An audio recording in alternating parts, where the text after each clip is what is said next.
Nous retrouvons maintenant notre ami en direct de Londres, ami et correspondant Arnaud Comte, avec une question qu'il vous pose, ami de Télématin. Bonjour Arnaud. Seriez-vous choqué de boire un café ou encore autre chose dans la nef d'une église? S'il vous pose cette question, Clément, c'est que le concept vient d'être lancé au Royaume-Uni, où plusieurs églises ont en effet choisi d'attirer un tout nouveau public en se transformant en lieu de loisirs. Mais cette démarche, j'imagine, Arnaud, doit faire débat au sein de la communauté chrétienne, non ? Oui, Laurent, effectivement. Bonjour, elle fait débat et puis il faut la contextualiser. Il faut savoir qu'en Angleterre, l'impôt religieux a été aboli en 1977 et que le soutien financier aux édifices religieux de l'État, il est extrêmement limité, à part si l'édifice est classé patrimoine historique. Et depuis les années 70, ce sont donc 2000 églises qui ont été, si je puis dire, privatisées et qui hébergent désormais les activités tout à fait normales. Des restaurants, des cafés, mais des activités aussi parfois surprenantes. On peut trouver à Londres, je vous donnerai l'adresse Laurent si vous passez, une piscine dans une église, c'est superbe. Ouais. Et il y a aussi une église, vous allez le voir, qui accueille un mini-golf. Je ne l'invente pas et c'est Astrid Agopian qui vous le raconte ce matin. Regardez. Une partie de mini-golf, pas comme les autres. Dans la cathédrale de Rochester, à 50 km de Londres, les rangées de bancs ont été remplacées par une pelouse verte synthétique.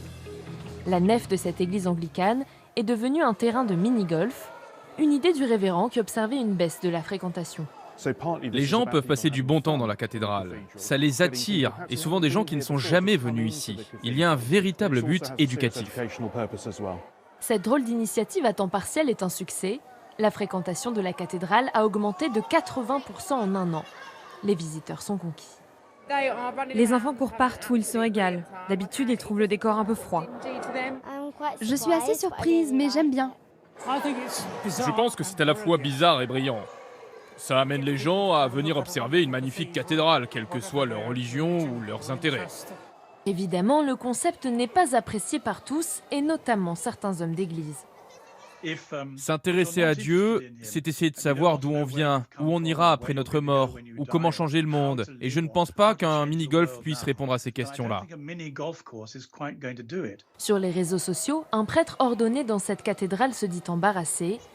Un autre internaute regrette l'utilisation de l'édifice à des fins non religieuses. Mais Rochester n'est pas un cas isolé. Dans la cathédrale de Lichfield, plus au nord du pays, un toboggan haut de 15 mètres a été installé. À Londres, une église s'est même transformée en café, ouvert à toutes et à tous, et à toutes les religions. Bon, Arnaud, une piscine, on pourrait comprendre, pour les baptêmes, ça servirait de fonds baptismaux, mais ne me dites pas quand même que toutes les activités sont autorisées dans les églises.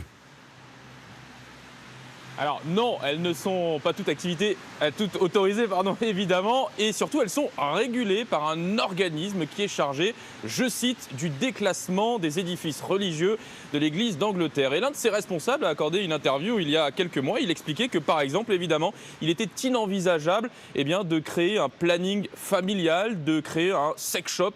Par exemple, j'invente pas, au sein d'une église. En revanche, un restaurant, évidemment, c'est autorisé, sauf si le restaurant s'appellerait, par exemple, le diable. Là, ce serait péché, même si dans le restaurant, évidemment, ce serait péché, mais le poisson serait autorisé. Et dire que les voies du Seigneur sont impénétrables. Merci beaucoup Arnaud et passez un très bon vendredi. On sait que c'est toujours une journée spéciale à Londres et en Grande-Bretagne, de façon générale.